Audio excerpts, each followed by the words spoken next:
Welcome to the game. I'm Mark Simon. And I'm Bob Marks. And it's always a relief when Bob gets that right because sometimes he's forgotten. It's good to see you all. We took a little break during the summer, but we're back looking ahead to what looks like is going to be a very, very busy November election. So to go over some of this and sort of set the context, we've got Dr. Melissa Michelson, head of the Political Science Department at Menlo College, and Don Cecil, a longtime veteran public affairs and political consultant. Thank you both for joining us. It's great to see you. Thanks. Happy to be here. Let's start with just sort of a general overview of, we read a lot about this is supposed to be a big Democratic year. There's a lot of people who are unhappy with the political system.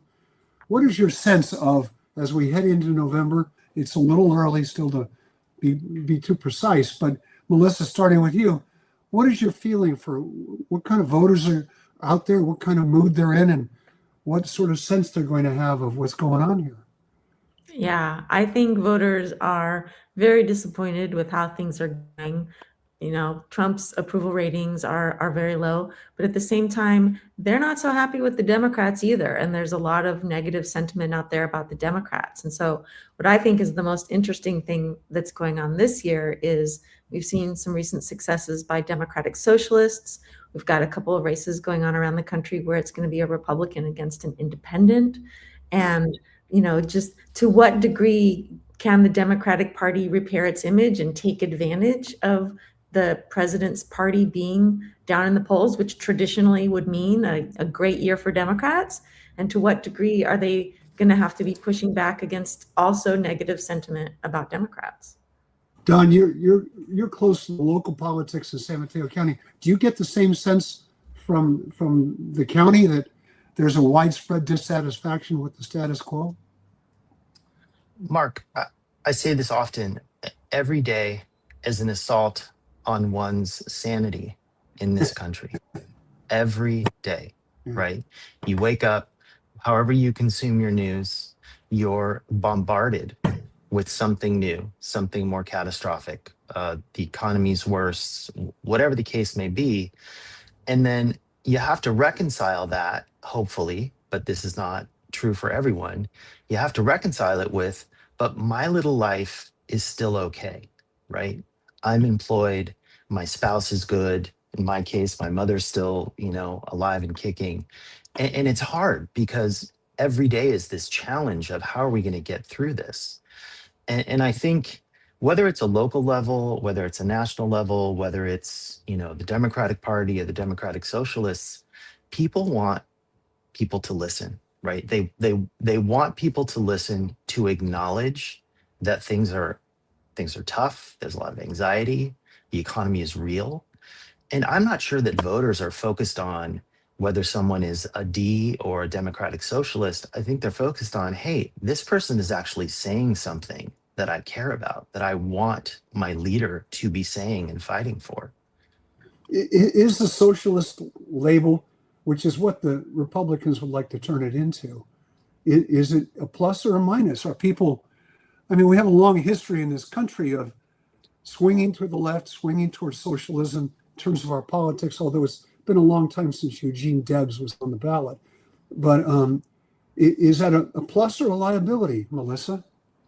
Well, I think it depends, right? Because you've got folks like Zohran Mamdani and AOC who are making democratic socialism look very sexy and very successful. And then we've got some other candidates who maybe look a little bit, too far out. They're talking about abolishing police, abolishing borders. And, so some of the Democratic Socialist candidates are maybe a little too fringe for most Americans. But I think, especially among young people, democratic socialism is great. They don't have the same memories about the negative, right? These negative connotations with socialism, communism that maybe older voters do. I think younger folks are very open to these ideas and maybe think capitalism is overrated. Is capitalism overrated, Don? Mark, I don't think capitalism is going anywhere. But I think to the point that Melissa made, how much are people focusing on the word socialist, right? No one has asked me. I'm not actually offering this to anyone as advice. But I think if you had a time machine and you went back the day that whoever was sitting around the table to name the DSA party, like if they had named it the Democratic Workers' Party, there'd be a lot less anxiety about it, because I think that's really the message that they're putting out there that's resonating with people. Let me ask you both. In 2016, what Trump was able to do is bring out a lot of new voters and turn around a number of longtime Democratic voters, particularly in the Rust Belt and areas like that. Is it possible that the DSA can do the same thing this time around, that they can generate a large number of new voters? That they certainly are providing the energy. I think absolutely. I think especially, high propensity voters are already going to be out there. But how do you get these low propensity voters to turn out? You get them excited. You get them to think, well, maybe who I vote for really does matter. And again, I'm just going to keep referencing these very successful Democratic socialists, Zohran Mamdani and AOC, folks like that. Bernie Sanders has always talked about socialism. They get people excited. They get young people excited. How many young people were Bernie bros in 2016? And so I think that same energy is something that can bring out new voters if it's the right candidate. And, as Don said, if they're talking about the right things, where I think we're also seeing that with the Working Families Party, right? That's maybe a name that's a little more softer for people. Working Families Party has been doing really well lately. And it's because of the brand, but they're saying the same things. We hear you. We understand that you all are struggling to pay the bills, to put gas in the car, to buy a home. And that, of course, is what people are responding to. Not necessarily the name, but the idea that, wow, these people really do care about me. Don, let me ask you, are we looking at the end of the Democratic establishment in this country, much the same way that the Republican establishment has disappeared under a more extremist and charismatic president as Donald Trump? Is this the end of the Democratic establishment? I don't think so, Bob. I mean, I think this country is a two-party country, and, it is not impossible that other parties don't continue to gain more seats, more viability the way that we're seeing. In 2016, who could have predicted what would be going on in 2026? So my crystal ball on its best day is murky. I'm not going to predict the end of the Republican or the Democratic Party. I think people are hungry for the recognition that life is not easy, no matter who you are, how much you make, or where you live. And so if the right candidate is saying, I'm going to fight for you, people will listen to that. I think, the Democratic establishment that exists today, discontent with, leadership in the Senate, discontent with leadership in the House, the apparent meltdown of the Democratic National Committee. These are not good things. I don't think they spell the end of the Democratic Party. I think people want leaders.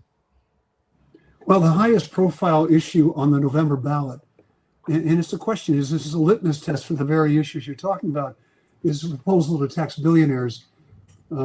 All of their assets, a 5% increase on billionaires. Last time I checked online, there are something like 215 of them in California, although there may be fewer now. They may have all decided to move everything they own to Nevada or something. But there are 9 ballot measures. Certainly the highest profile one is the billionaire tax, Prop 40. There are also some other measures that are related, sort of. Props 41 and 42 clearly were put on the ballot by anti-tax people who want to make it more difficult to raise taxes, especially at the local level. But let's start with the billionaire tax.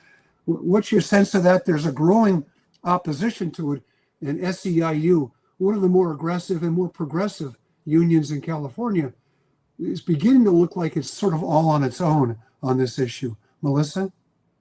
Yeah, I think the billionaire tax is one of those things where at first people are like, yeah, that's cool. Get those billionaires, eat the rich. And then as more information becomes available, well, here's the details of what that billionaire tax is. Here's where the money would go. Here's, a more nuanced picture of what exactly it is that we're proposing to do. That's when folks started to back away and support to start to drop. And I think that we're going to see, of course, a barrage of ads, because there's always a barrage of ads for these high profile proposition races, and it's going to erode public opinion and sow doubt, right? And any campaign consultant can tell you it's easier to get people to no than to yes, because a no means nothing changes and you didn't make a mistake.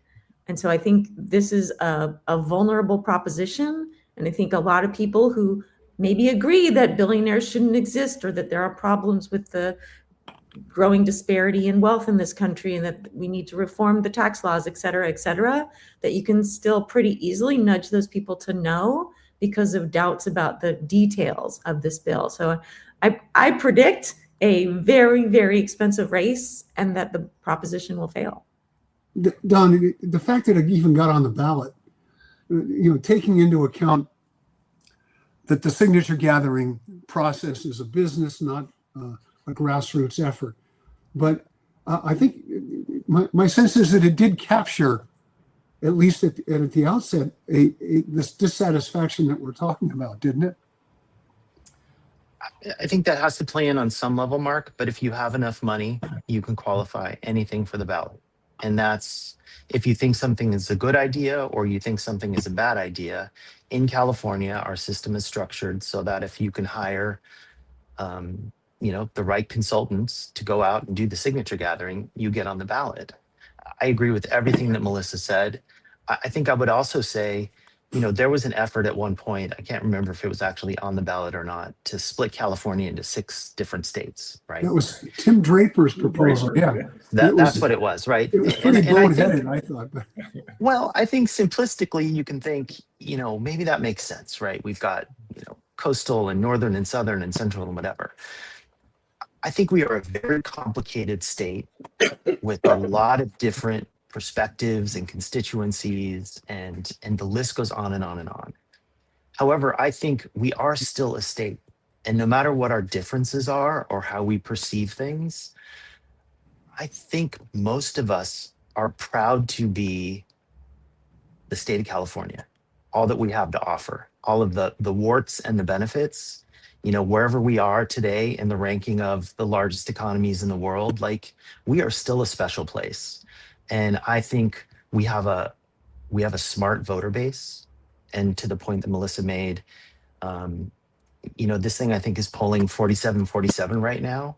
If you wanted this to pass in November, you need to be north of 50, right? They're not in a good place, but they will still spend tens of millions of dollars on either side to fight or win. Yeah. Who makes money off you, of those campaigns? Does anybody get rich? The consultants are the ones, and TV stations, they're the ones who make money off of this. Right? Yeah. Absolutely. Yeah. Don, is it unusual for the 2 most powerful unions in California to be going head to head? The CTA and the Medical Association are supporting Prop 3, and some people believe that the reason they oppose SEIU on this is that they worry that it's going to impact the results on Prop 3. Which is a set of housing bonds, right? No. Prop 3 is the constitutional amendment that would make permanent taxes on upper middle class people here in California that was passed in 2012. How unusual is it for these 2 unions to go head to head? Bob, I'm a huge proponent of the labor movement. I also think that sometimes the perspective might be, well, labor, right? They're just one big happy family all rowing the boat in the same direction. And that's like saying business is one big happy family rowing the boat in the same direction. It is a complicated, set of relationships that exist between labor at a local, regional, and statewide level and national level. So I'm a local guy, remember. I'm not as steeped in what's going on at the statewide level as I probably should be, but I'm not surprised, right? You have very different union groups with different agendas from one ballot cycle to the next, from one legislative cycle to the next. They're not always on the same page. I would also say we have a governor who is a serious presidential candidate who has inserted himself in this particular issue. And either because he's exerting pressure on unions to back his perspective on this issue, or they're just interested in working with who might be the next president of the United States. That certainly is a factor, I think, in what's going on behind the scenes with this particular issue. Yeah. Melissa, let me ask you, we also have Prop 41 and 42, which are being supported by our friendly neighborhood billionaires, Mark's 215 or whatever they are now. It's nothing new in California to have people try to muddy the water, confuse voters, and spend hundreds of millions of dollars. Is it, it's the oldest question in California politics. Why do we make policy this way in California with ballot measures? Right. Well, none of us were alive, but back in 2011, it seemed like a great idea, right? Let's take power back away from Southern Pacific Railroad, away from the corrupt politicians, and let's give it back to the people. So when the power to put ballot measures before the people was added to the Constitution, it was considered to be a great populist thing that was going to give people power instead of politicians and corporations. Obviously, things have changed over time. And now, because it's so expensive to qualify something for the ballot and to wage a campaign for or against a proposition, it is once again a tool of moneyed interests and not at all what it was supposed to be. But public opinion is still very much in favor of it. And every time Californians are asked, would you like to roll back the proposition system? Would you like to have less direct democracy? They say, oh no. Right? We love being able to vote on all this stuff. This is great. This is democracy. Don't take that away. And so even though, political scientists and those of us who are spending potentially too much time looking into the details of this know that, it's really not what it's supposed to be, especially at the statewide level. It's very, very popular. So it's not going to go anywhere because the people still think propositions are a good thing. We're still in the 250th anniversary of the Declaration of Independence. And if you study our history back in that time, the framers did not support direct democracy. They didn't trust public opinion. No. Were they right? We are easily fooled by demagogues. Were they right to be distrustful of the swings and whims of public opinion? Okay. Look, if we're going to get super geeky about it, yes, the founding fathers were worried about that sort of thing. And Madison and Hamilton wrote about this in the Federalist Papers, and all of the safeguards that they thought were in place are no longer in place.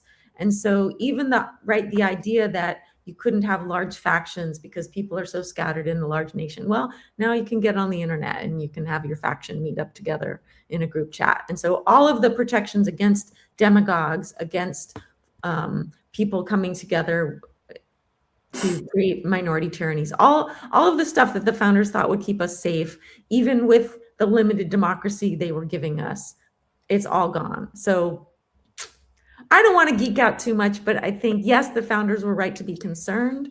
The safeguards they believed that were in place are gone. The interpretation of the Constitution is nothing that the founding fathers would recognize at this point. And I want to take special note. Many people cite the Federalist Papers. Very few people have actually read them, so hats off to you, Professor. Yeah, come to class. I will make you read the Federalist Papers and learn what all those weird words mean. Weird, yeah. Will this be on the how many people have read the Constitution? So can we just start with that? It's much shorter. Of course, if I was in your class, the first question would be, "Is this going to be on the final?" So let's talk a little bit about that, because there is a measure on the ballot, Prop 39. Which would require government-issued identifications in order to vote. Clearly, the president wants to sow doubt in advance about the validity of these elections. He's still litigating the 2020 election, for God's sakes. So is that going to have any impact? First of all, do you think that measure is going to pass? But second of all, does it have an impact on people showing up? Does it succeed in sowing doubt, or does it have the opposite effect? My own sense of it is, and there's nothing to base this on other than my own, I read a lot of stuff, but there's a wave coming of dissatisfaction. The Republicans and Trump become the scapegoat for that, whether they should be or not. And then all the machinations he may want to employ are hard pressed to overwhelm what I think is a really rising tide. What's your sense of all that, and the voter ID issue in particular? Yeah, there's a lot going on with that, right? This is kind of the statewide version of the Save America Act that Trump keeps pressuring the Senate to pass. And, on the face of it, I think it's very similar actually to the billionaire tax. When you first hear it, like, yeah, why wouldn't we want people to prove they're eligible to register and vote? Sure. But when you get into the details of it, well, really what this is going to do is disenfranchise people, because not everyone has a passport. Not everyone has their birth certificate, and getting those documents costs time and money.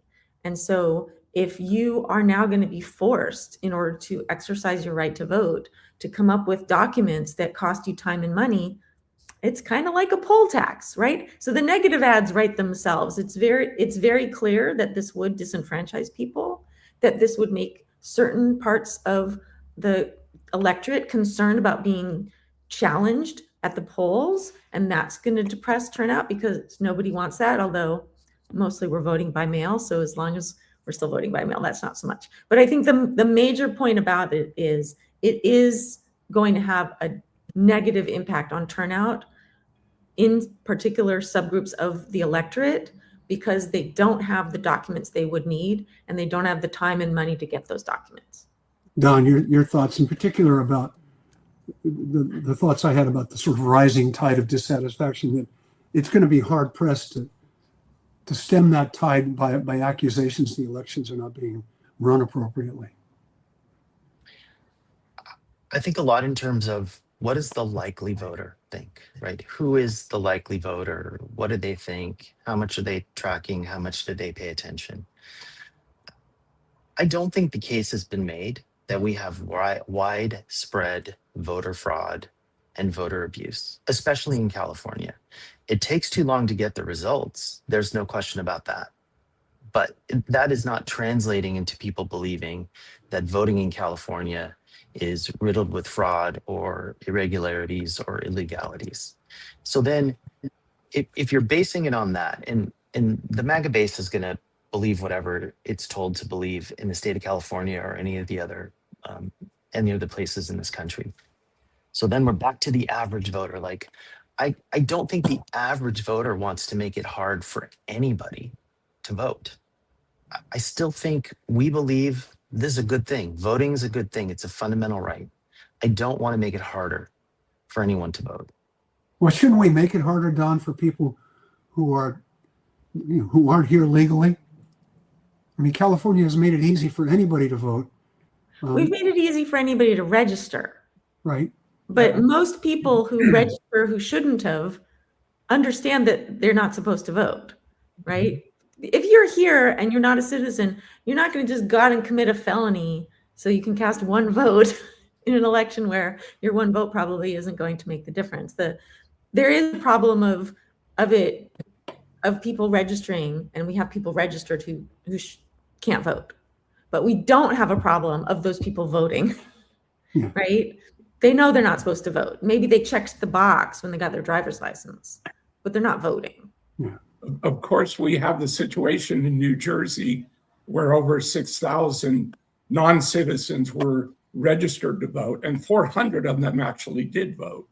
So that certainly doesn't help the argument against it, even though that appears to be clearly a technical error. And they're still fighting. And we're again talking about 400 people in elected with tens of millions of voters. So yes, that's a much bigger problem than we've seen in the past. Right. But if you just keep in mind how large the electorate is and how few people are making that mistake. Unfortunately, that is a bigger mistake than we've seen in the past, but I don't think it's normal. It's an outlier. And most people who accidentally register understand that they're not supposed to vote. Right. Well, and the Don, reason let we me find ask it, you- the let me reason we ask you find out about is because another- the reason Go we ahead, find out Mark. about this is because they got caught, right? Yeah. So it isn't Well, the necessarily. audits have been done, multiple audits have been done, and this is the first time where there's been a big chunk of voters who shouldn't have voted. Most of the time, as Don noted, it's a minuscule problem. Right. It's people, it's not people trying to steal elections. There's nothing organized about it. It's individuals being confused. They keep getting bombarded with this. You must vote. Your voice is your vote. Don't forget to vote. And they're like, oh, okay.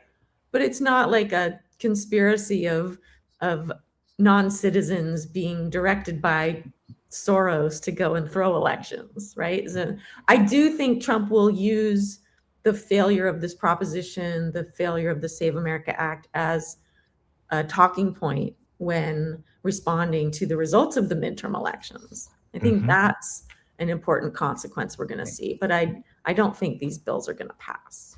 Don, let me ask you about another one. And this one kind of brings us back to the local level. And that's Prop 43 that would require that local taxes have a 2/3 vote to pass. It obviously will affect counties, cities, school districts. You've spent a lot of time working in local politics.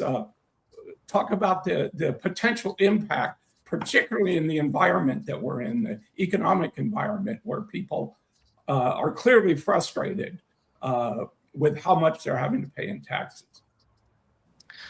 I think if we're looking at the June election cycle and the polling that is available for the November election cycle, any local ballot measure that requires a 2/3 majority for approval, it will be the outlier in November and not the norm. Right. There's been a certain amount of coverage of what happened in the June election cycle. The city of Palo Alto, their Palo Alto Unified School District, had a parcel tax on the ballot. It required a 2/3 majority for approval. It did not pass. I think simplistically, you can say people are angry about the economy. That's going on at some level, but there's also a lot of discontent in that particular school district right now. But I think if every public agency at a local level has to achieve a 2/3 to pass a new tax measure, that will be very challenging for local governments to cover the operational deficits that continue to mount and grow, and just makes it harder. And there may be satisfaction in voting yes on that this November, but when police officers and firefighters and public works maintenance crews start to have those positions get reduced or eliminated in future budget cycles because you have to balance the budget as a city or a county or a public agency in California, the unintended consequences are not good. The way we fund government is not ideal, but that is not good public policy. There are quite a few cities and school boards that have put something on the ballot for November. Sales tax, other kinds of taxes, and there's a couple of parcel taxes. I just read that the statewide parcel tax pass rate was 53%, which is 12 points lower than it was in 2002.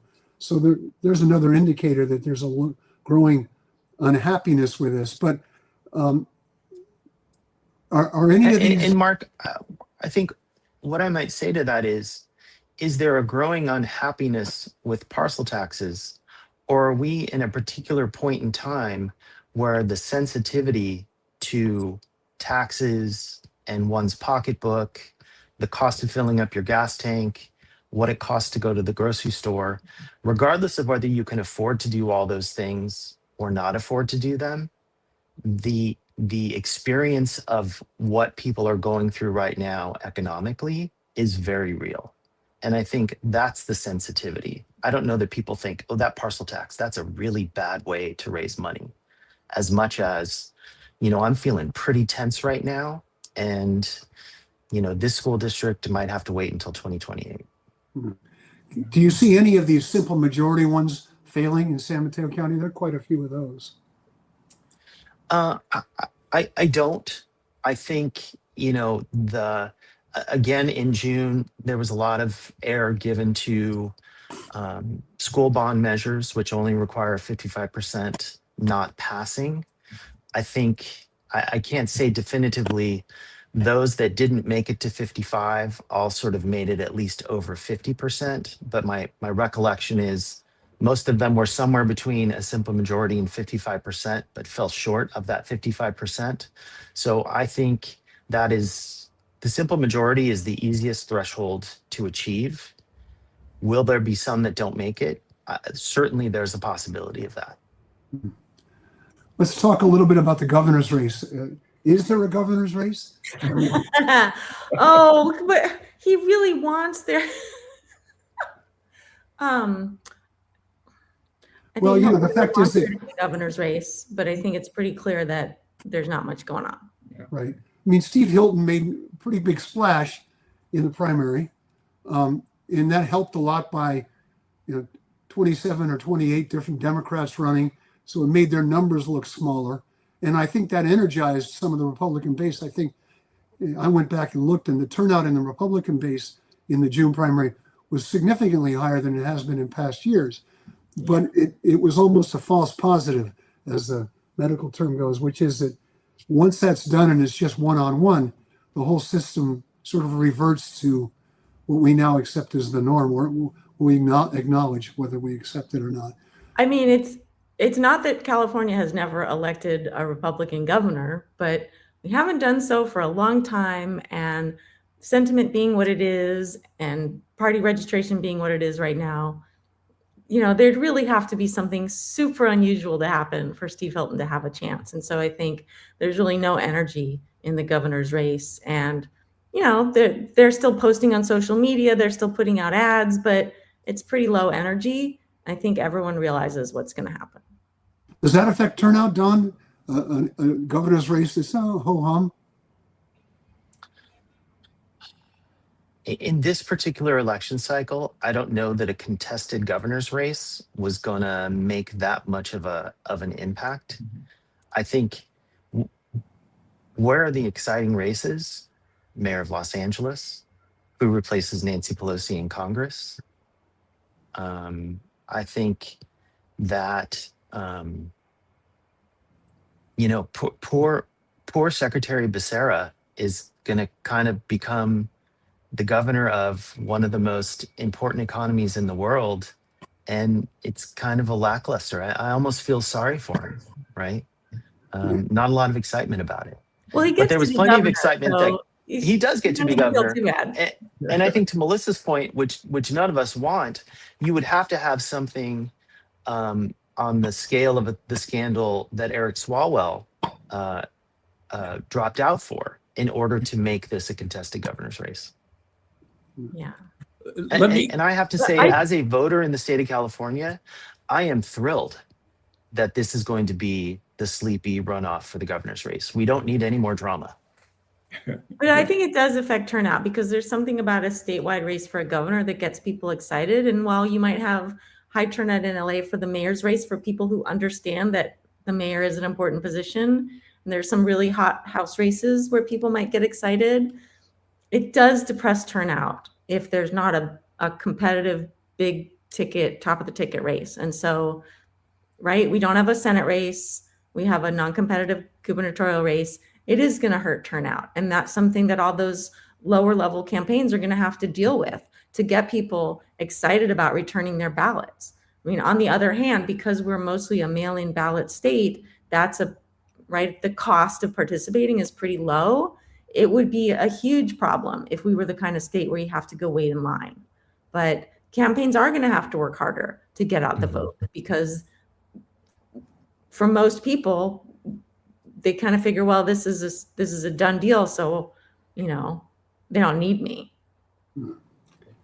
In San Mateo County, we're going to have a supervisor's race to replace Dave Canepa, who's going to become the elections chief and assessor. It's Manalo versus Nogales. How do we see that race playing out? Wait, are we just going to skip over the part where you say Canepa won the election to be the We're just going to skip over that. Well, Well, he did. He's now the assessor election chiefs elect. yeah, yeah, Oh. we are. You know, it was an important win for him, I suspect. It's something that I don't think would have been his first choice. He had other ambitions about which he didn't make a lot of secrets, but it's probably a good place for him to go next. Certainly, he told me during the campaign that it was important to him to have a job that allowed him to stay near home, be with his son, rather than having to go to Sacramento or Washington. I don't think he'd have turned down the opportunity had it come his way, but it's interesting because he has been unparalleled in his ability to attract attention and get TV cameras to come see him. This job is a lot more difficult to do that, although every 2 years We never saw Mark Church on television, and so it's a completely different. So I just think it's notable that Canepa's coming in, and we're going to have this new personality running elections in the county, and nobody's talking about it. And I think it's super interesting, and I'm looking forward to seeing what he does to change the way elections are run around here. Let me ask another question about this. He's not going to assume the position until January, but how political can he be in this supervisor's race where clearly he has a candidate that he supports? in Justin Manalo, yeah. Yeah, I think that David, what I'm seeing and hearing and just interpreting of this, I think David very seriously wants to do a great job as the chief elections officer elect for the county of San Mateo. And part of that undoubtedly is going to mean that he should not engage in an overly political way in anyone's campaign between now and when he gets sworn into this new position. I think David is an exceptional communicator. And so I too am really looking forward to seeing what does he do in this new job, right? I think he's got a skill set that is largely unmatched in local government. I don't think we've seen him run for the last thing he runs for besides potentially re-election to this job 4 years from now. But I think he will do some really interesting things. The other thing, in addition to being elected to be the chief elections officer, he's been elected to a position that requires a sense of collaboration with the Board of Supervisors that may not have existed as a member of the Board of Supervisors. And so it will be interesting to see how he spends the next 5.5 months, for sure. Yeah. I would be surprised if we saw David barnstorming San Mateo County on behalf of any candidate for any office on the November ballot. Which takes us back to the race between Justin Manalo and Mark Nogales. She's on the Daly City Council. He's on the South San Francisco Council.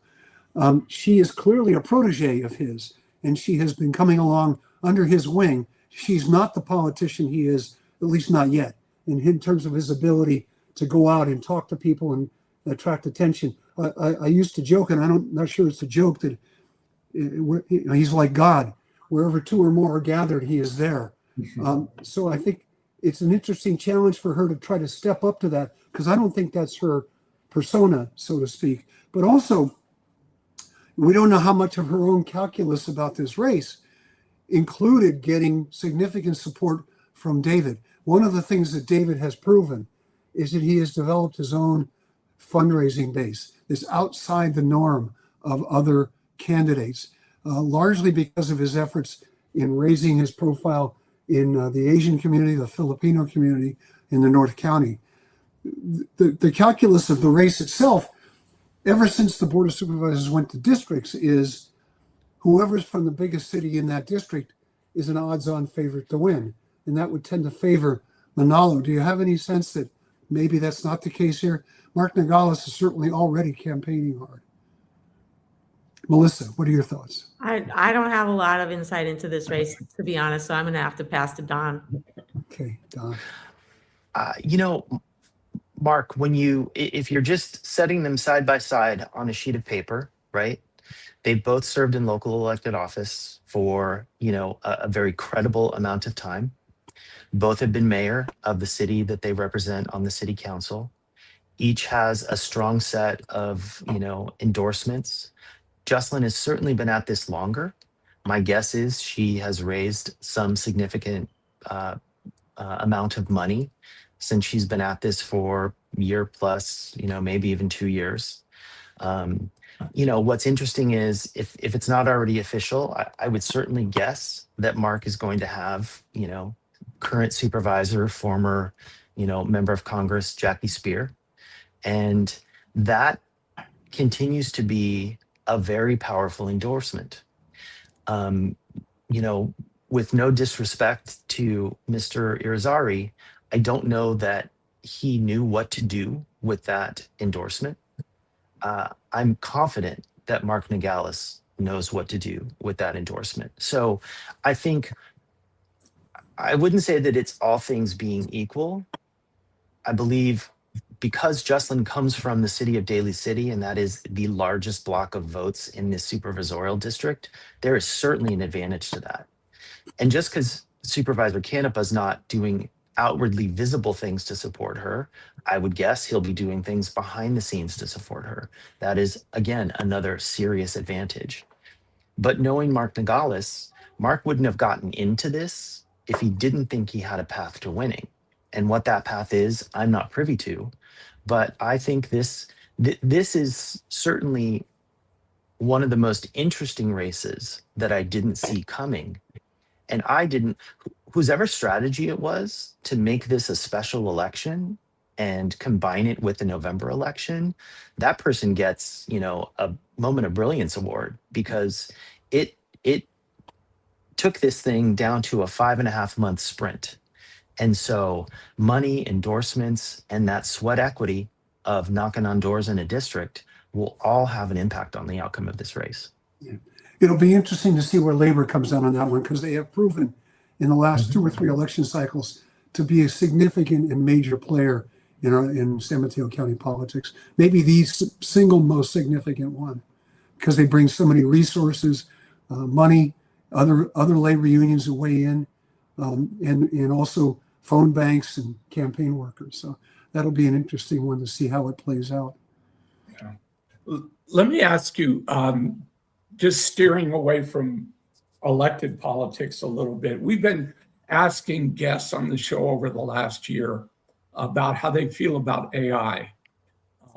And certainly, Don, you may be familiar with what's going on in the Coachella Valley. A number of cities have had real battles over whether to have a data center in their community. A lot of the poorer cities have been the ones that have, and they've all voted to reject it. And this is also happening across the nation in a lot of places. Give us a sense of how you feel about AI and how much of a problem will it be if we can't find places for these data centers, Melissa? Oh, okay. So this is like the third rail issue right now in academia, because we are all as professors, as administrators, trying to figure out what's the appropriate way to prepare students for a world where AI exists, while at the same time maintaining the integrity of the college education that they're getting, right? We don't want them using large language models to write their essays. We want to make sure they learn how to write and speak and think. And so, we can't just go back to pen and paper and pretend AI doesn't exist, because then they'll get out into the real world and be completely unprepared and at a disadvantage. But then we also have to make sure that they are doing their own learning and doing their own work. So I see AI as something that, particularly in Silicon Valley, because Menlo College is mostly a business school, our students are graduating and taking jobs in startups and in tech companies here in Silicon Valley where they're using AI. So we got to get them ready for it. But at the same time, we do have that challenge of how do we get them to use AI instead of substituting AI? And it's a struggle. And then there's also the politics of it, the impact on the climate of it, the water use of it. And so some students have really strong feelings about it that are unconnected to, shouldn't I be allowed to use Grammarly to correct my essay before I turn it in? But why am I wasting 8 gallons of water asking ChatGPT if this bump on my nose is something I should be worried about? And so it's a huge topic of conversation at any college. Let me ask you real quick, Melissa, as a teacher, how do you do that? I mean, I know high school English teachers who don't have any take-home work. They have to do all their work in basically in blue books. It's in class.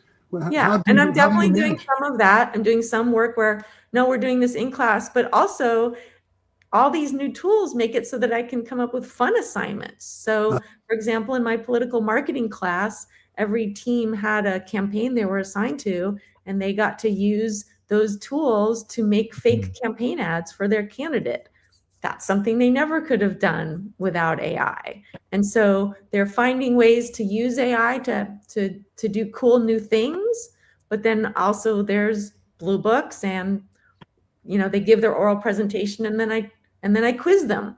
Maybe they had Claude or Gemini make their PowerPoint slides, but I'm asking them the questions and they have to know the material. So all professors are figuring out how to do this.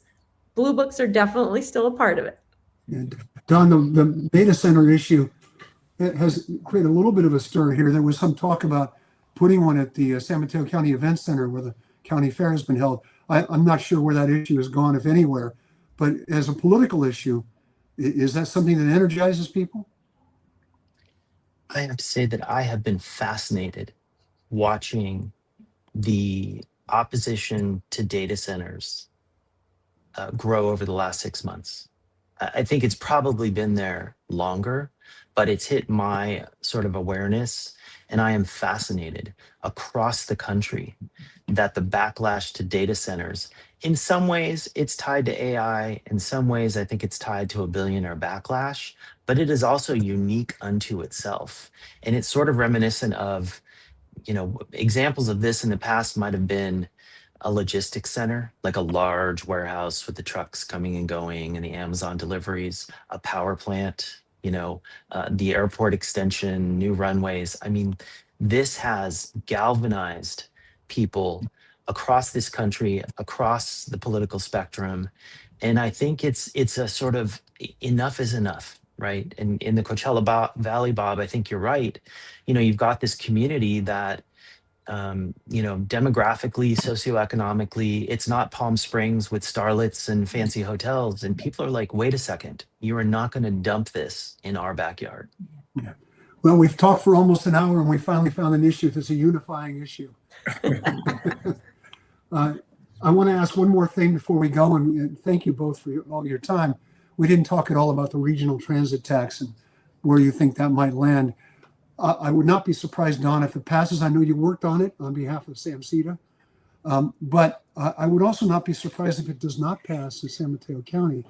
Some of that may have more to do with marketing than it is with the actual issues. But how does each of you see that landing?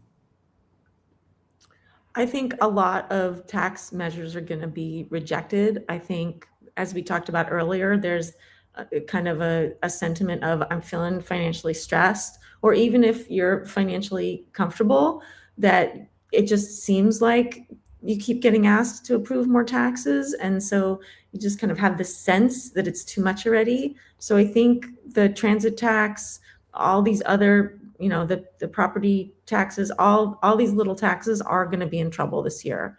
The people are not feeling it.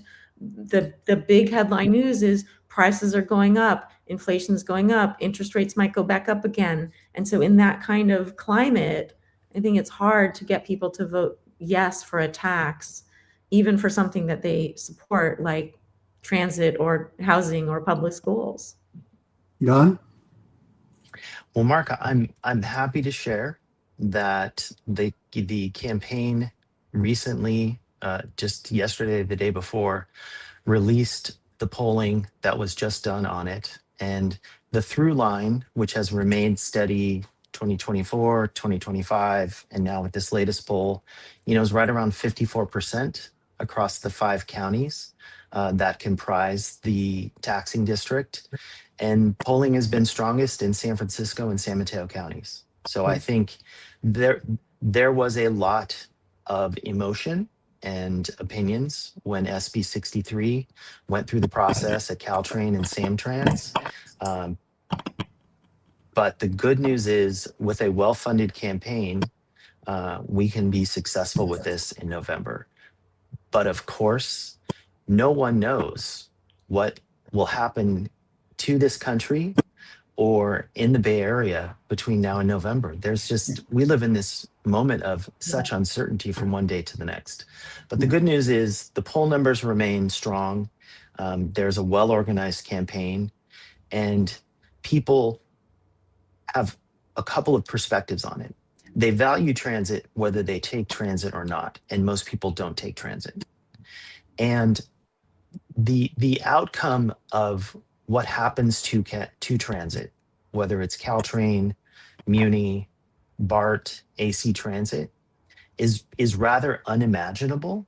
And when people hear what that reality could be, beginning as early as January of 2027, it's pretty powerful in motivating them to want to preserve that transit service. Well, on that note, I want to thank you, Melissa Michelson from Menlo College, and Don Cecil from points north, south, east, and west. Thanks, guys. It was a really fun conversation. Bob and I have a few closing comments, but thank you both for joining us. All And we'll right. see you again in a Pleasure. few months. We'll go back and replay all this and see how close either one of you was.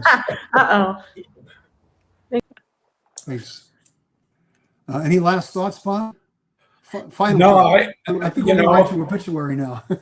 there's an undercurrent in Dawn, and I kind of share that right now.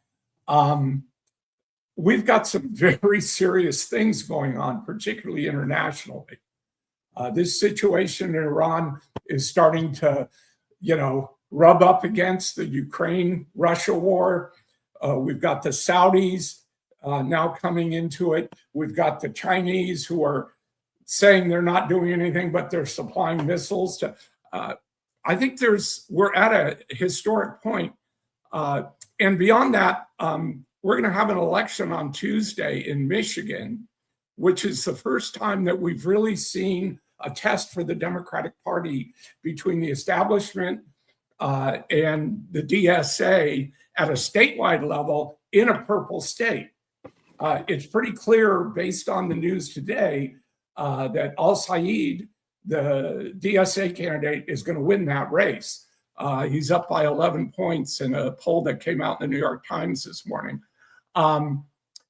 We've got a lot of things that are going on that I think are going to have huge impacts on our future. I think that's maybe the salient message. I think you're right, which is we all know a month in politics is a lifetime. But the volatility or the potential for volatility in this particular instance is unlike something we've seen in decades, just in terms of what could happen, how people might react to it. I mean, it's extraordinary that there are any number of ways this could all play out in a completely different direction than we're heading right now. An international crisis, an economic crisis. I mean, anybody who has a portfolio has seen their numbers go down significantly just in the last 2 weeks. And that's, you see the market set a record and then 2 weeks later it goes down, 20,000 points. So it's a time of great uncertainty. And the smartest thing to do is not what we do, which is not make predictions. Well, on that note, I'm Mark Simon. And I'm Bob Marks. And thank you so much for being with us here on The Game. We hope to see you again soon. Also, thanks, I forgot, Frank Bravo.